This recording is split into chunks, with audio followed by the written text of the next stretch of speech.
Welcome to qnawire.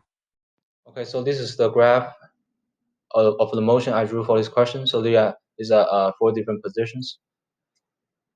So the ball should experience 2 kind of forces. One is the normal force from the surface, another is the gravity from the Earth.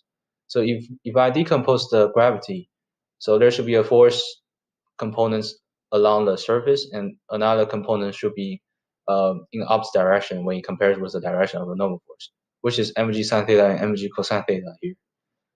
And the components of gravity along the surface is responsible for the acceleration toward the equilibrium position, okay, because it's along the surface.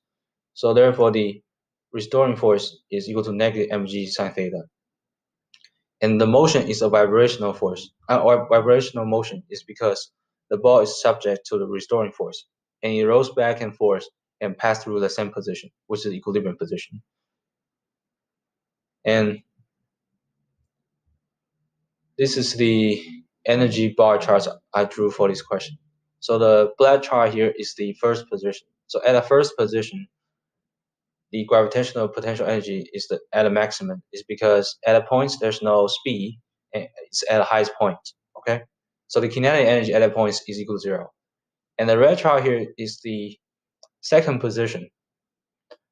So at that second position, the gravitational potential energy start converting into the kinetic energy, and at some point the gravitational potential energy should be equal to the kinetic energy, which is something like this.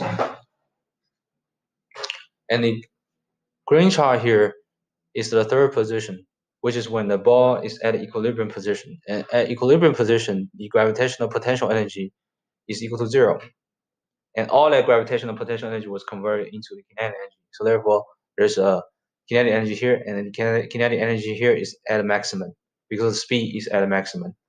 And the fourth position here, which is the blue chart here, is having the maximum gravitational potential energy again, because at a point it's at the highest point again, and at a point the speed is equal to 0 because all the kinetic energy was converted into the gravitational potential energy again.